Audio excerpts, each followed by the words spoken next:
something happening out there. In fact, there are many things happening about which we need to find out how better to use the soil, how better to get the yield capability that we know exists there. Take a look at an occasional field out there that looks exceptionally good. Compare it with its neighbors that are showing various levels of damage or lack of growth. And we need to know more about these soon, because the quicker we find out, the quicker we're going to increase the production and the income from this area. Wheat is our main crop. We depend upon it for the consistent cash income. And the more we know about how to maintain a maximum yield level, the more we will be able to help the other crops that can be used in the rotation. Now, you can see a number of examples out there of very poor hilltops. You can see right beside it examples of excellent crops, excellent vegetation, excellent uniform color throughout the field from top of the hill to the bottom. And these are the examples of variations that exist and examples of the difference in production capabilities. And what we need is a better understanding of why we have the low yields, why some farmers get exceptionally good yields, and why they have inconsistent yields. Wheat is our main crop, and there are many things happening out there. The world of the 80s is rapidly changing. Tremendous challenges and opportunities face each of you in the years ahead. You can have a say in the kind of future you want for your family, your business, and Washington's wheat industry. Research. What are wheat researchers doing for you? And how is their work going to increase your profits? We have now reached the point where we need to find new ways to bring more and more genetic diversity into our breeding programs. We've exploited the primary gene pool of wheat as much as we can. But there's two other gene pools of wheat, the secondary and the tertiary gene pools. And we have hardly begun to exploit the last two. Right now, we're on the verge of a breakthrough in developing resistance to Cercosporilla foot rot, utilizing that source of resistance from the species that's related to goat grass. And it gives us near immunity to both leaf rust and stripe rust. Dr. Kel Konzak and I just recently returned from Japan with 12 different wheat cytoplasms that we can now transfer into wheats of the Northwest. We already know that some of these cytoplasms have tremendous potential to control diseases.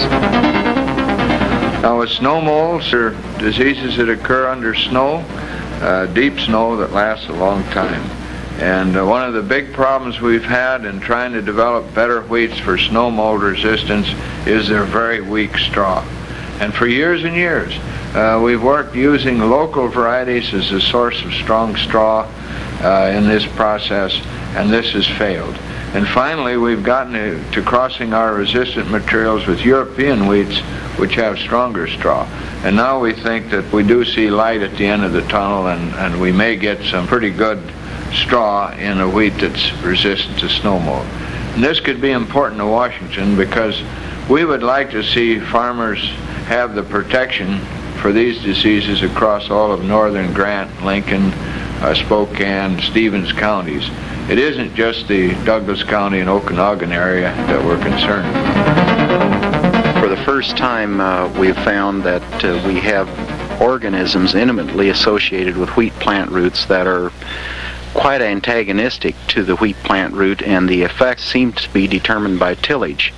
We hope to be able to take these organisms and use them as a test which the plant breeders can utilize to determine which or what varieties of plants may be able to live better with these organisms.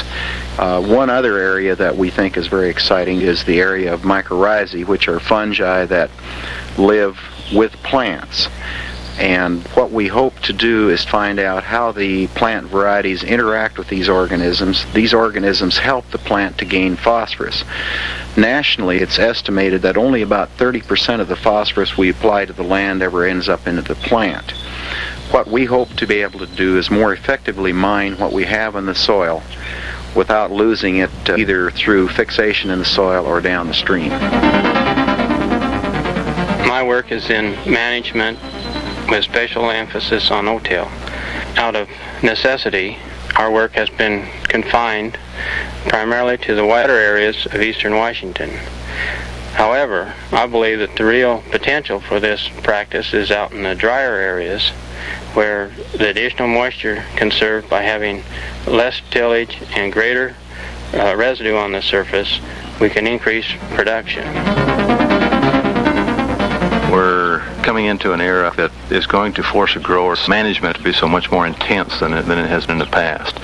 He's going to have to learn how to utilize the cultural practices that are available to control weeds and to learn how to use the herbicides of the total management system. He can't rely on a specific herbicide to completely clean up his whole area. They're going to have to be worked in as a complete unit, and a lot of growers really have not had to face this in the past from this integrated standpoint, from this total overall management picture. Both researchers and administrators agree that new wheat research is going to require more sophisticated instruments and more highly trained specialists working together to find solutions to today's complex problems. This will be expensive, but the potential payoff for you is great. Some growers don't realize that wheat yields have continued to climb since 1965, even after Dr. Vogel's high-yielding gains and new gains were introduced. Without a sustained research effort, this could not have happened. On the average, in 1980, the producer grossed $29 per acre more than he would have if no progress had been made. Yet, he invested only 10 cents per acre for wheat research through the Washington Wheat Commission. My name is Willard Hennings. I farm in the Ritzville area. I've seen on our ranch the average yields go from 28 bushels the acre to 40 to 45 bushels the acre. My son's going to be taking over in the years ahead, and I would like to see the progress continue at the pace that I've seen it. I'm Kathy Bonnet from Wilson Creek, and there's an urgent need for continued research. Disease and weed problems are cutting into yields, and with today's narrow profit margins because of the high cost of production, these losses can't be stood if we're going to survive. I'm Phil Wainscott from Waterville in the Douglas County. I've been involved with growing wheat for 40 years. We've seen Turkey Red with its abundance of smut was replaced by Riddet with resistance to smut. We've seen the white varieties come into the picture through research that have increased the yields considerably. The latest one was the development of Sprague, which has more or less completely put a stop to the loss of our crops by snow mold. I feel like a half a cent a bushel that the Wheat Commission gets for research is to the point of almost being ridiculous. Yeah, if the farmer isn't willing to grab himself by the bootstraps and pull him up to the tune of a penny or a penny and a half a bushel, why, then he is just standing still. My feeling is that right now we're looking at the opening of a new era. When we look back on it, and we'll say, well, this was a great opportunity for research. Great strides were made at this time.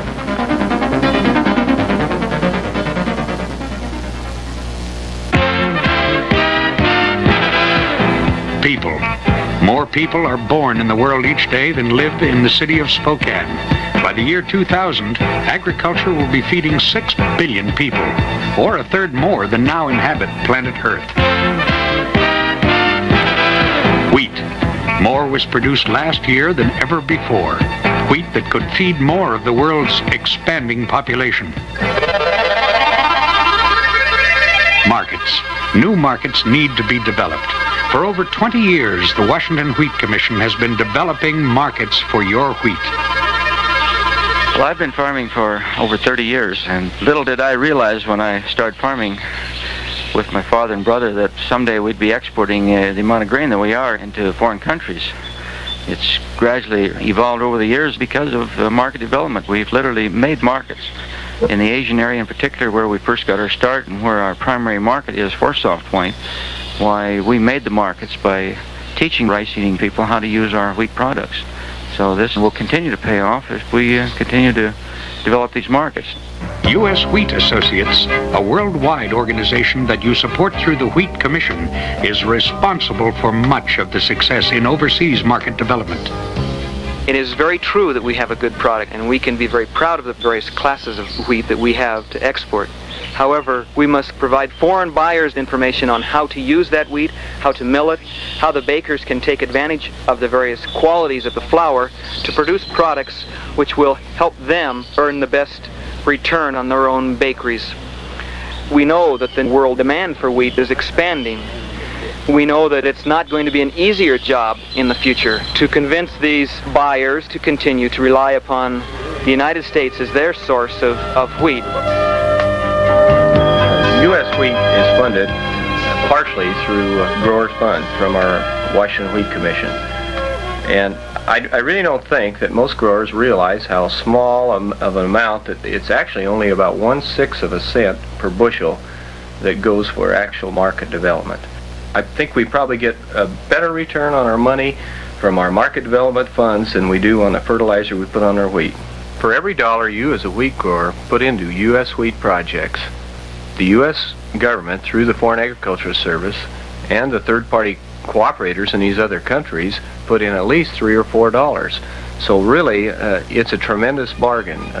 For instance, if we put $200,000 in a project, it may be an $800,000 or $1 million project that we get the benefit of. Every year, trade teams of wheat buyers and users come to see firsthand how you produce the world's finest wheat.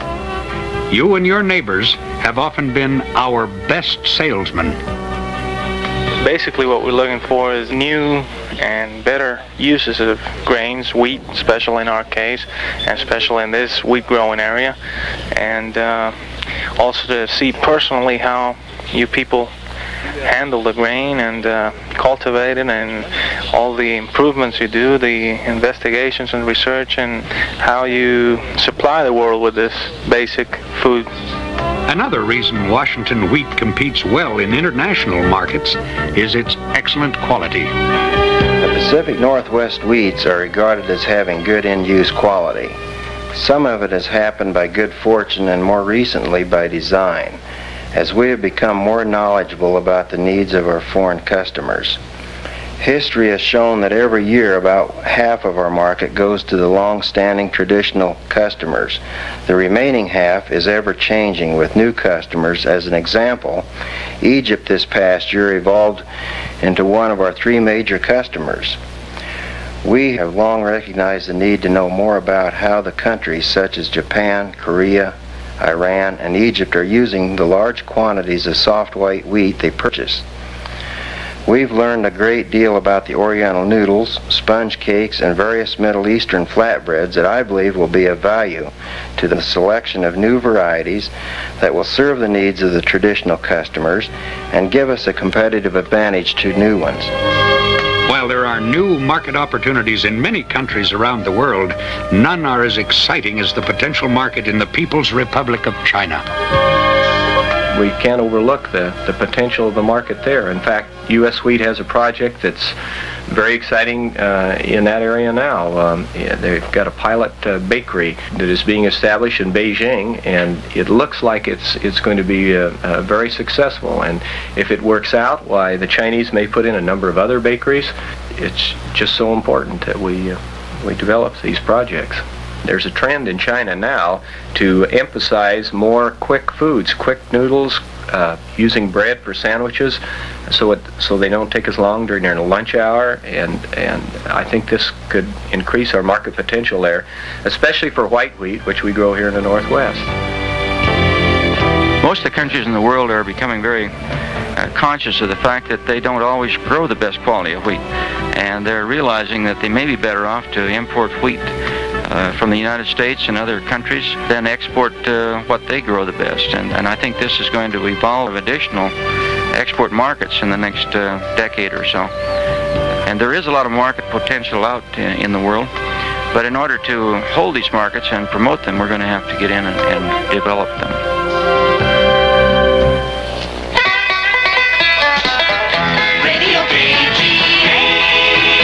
It's 6 in the morning. Ross Woodward now with the latest news. First, the headlines. Governor Brown is vowed to a federal threat to quarantine all of California's produce, and technologies developed for exploration of bars and for spotting troop movements in Vietnam now being used by scientists keeping an eye on volcanic Mount St. Helens. Weather outlook for farmers in the area, variable cloudiness with possibility of showers, not too good harvesting weather. We'll have the details right after this message. A growing world depends on Washington wheat, a growing state. Washington growers help shape a growing need to make our future succeed. Washington wheat growers, growing wheat for a growing world. The Washington wheat grower. He knows what it means to risk everything he has on next year's crop. He's got the experience, the knowledge, and the old-fashioned determination to make it work. Tim, the best wheat grower in the world. He and 12,000 others just like him have made wheat the #1 cash crop in Washington and the hope of a hungry world. Washington wheat growers, willing to risk it all for a better tomorrow. Washington wheat growers, growing wheat for a growing world. The radio message says it well. We are growing wheat for a growing world. But, ironically, those around us know very little about our industry and how important it is to their daily lives. Agriculture. Tourism, probably. I'd say silver. Logging, from where I come from. Certainly is. Probably electrical. Boeing's. About 5% of it. Well, if they grow the type of wheat that we export, probably about 90% of it. I wouldn't know quite a bit, I imagine. 40%. I think it's about 69%. Well, they bring bread and stuff like that. I don't think it really affects me an awful lot, personally. Well, I don't think it does affect me personally. I can't think of a way. Sure doesn't make bread any cheaper. I think it affects us very much. People are going to buy a loaf of bread, whether they buy anything else. They'll get along without, they'll forego other things, but not food. Anytime there's money spent, money coming into the state, it affects everyone. It's obvious that Washington's non-farm public must become more aware of the critical role our industry plays in creating jobs, reducing inflation, and strengthening the dollar. State Representative Otto Amon believes agriculture must make itself heard. There's always competition for government funds. However, with the taxpayers today demanding a reduction in taxes, competition for the funds is getting greater all the time. The result is that it's going to be much more difficult to get government support for our needed research projects. Besides research and market promotion, many other areas are addressed by the state legislature and by Congress that affect agriculture one way or another. Naming just a few: open space taxes, inheritance taxes, health and safety standards, erosion and noxious weed control. And one of the more important ones that agriculture certainly should be interested in is land use planning. It's very important that agriculture mount a good educational program, tell its side of the story, and telling the story only to the legislators and congressmen isn't going to do the job. We also have to educate the constituents of those legislators. The Washington Wheat Commission and the Washington Association of Wheat Growers provide information for your professional development as well as the education of the public concerning issues vital to the wheat industry. Wheat Life helps to keep you, the nation's most informed wheat growers, with articles about research, legislation, marketing, and more. The wheat industry's message to the public is directed primarily at the farming communities of eastern Washington. Commercial radio messages are broadcast by the top radio stations in the wheat-growing areas of the state. More than 20,000 copies of an informative 24-page industry brochure are being sent to public officials, schools, businesses, and others important to our industry. The Washington Wheat Field Guide, a comprehensive 85-page look at the story of Washington wheat, was recently placed in every junior and senior high school in the state. A popular exhibit at county fairs last summer was our new wheat industry booth. Our highly successful nutrition program reaches thousands of Washingtonians each year, using films, slideshows, and pamphlets to tell the story of the nutritional value of wheat to all ages, grade school children to senior citizens. These programs have already been successful in placing our industry in a highly respected position in eastern Washington. But many growers feel we must reach more people at home and throughout the entire nation. They feel that to maintain control of the future of Washington's wheat industry, a far-reaching information network is vital. Sometimes it's hard for us to realize how important the public's perception of the Washington wheat industry really is.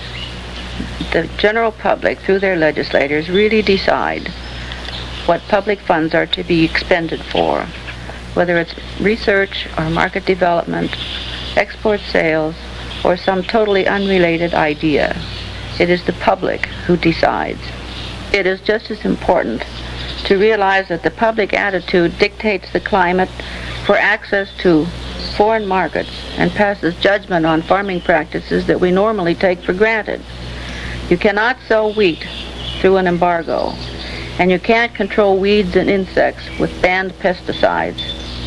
We can continue to talk among ourselves as we have in the past, and aside from being well informed, we simply do not have the votes or public opinion on our side when it counts. We are a huge industry, $1 billion a year industry. People will listen when we speak. We've started good information programs which are increasing the awareness of wheat's importance to the people throughout eastern Washington. But so far we're just talking to farmers. We need to carry our message to the western side of the state in the heavily populated areas. We need to produce high-quality commercials on radio and television and in the print media. It means a lot of money, but it could pay us handsome dividends, just as the other industries in our state who have done these type of commercials, the dairy industry, the apple industry, and the forestry industry. It's paid off for them, and it could for us. As far as I'm concerned, we can't talk about developing a stronger research program or a stronger market development program without recognizing the fact that public education is vital for the success of both. If we want the public to continue to support research, we'd better make it clear what's in it for the public. And if we want free access to foreign markets, we have to show how wheat exports benefit everyone. In early March 1982, you'll receive an important ballot in your mail. A ballot asking for your vote on an assessment increase for the Washington Wheat Commission. The present assessment is based on a flat rate per bushel. The new assessment will be based on a percentage of the price of wheat. Let's say a grower sells 10,000 bushels and his net price is $4 a bushel. The current assessment is half a cent a bushel, so $50 of the $40,000 sale would go to the Washington Wheat Commission. Using the new basis, 1/4% of the net price paid to the grower would be assessed. This works out to $100 for the same 10,000 bushels at $4 a bushel. If the net price were $3 a bushel, the assessment would be $75. If the price was $5, the assessment would be $125. This will be a definite advantage to you because when the price of wheat is up, your assessment will be higher. And when the price of wheat is down, your assessment will be lower. The bottom line is this. You know that new developments in research will create greater yields and higher profits. You know that developing new markets will create greater demand and higher profits. And you know that public education will support more favorable legislation and higher profits. Higher profits. A better way of life for you and your family. In March 1982, when you receive your ballot asking for your vote on an assessment increase, you'll know what to do. Vote yes.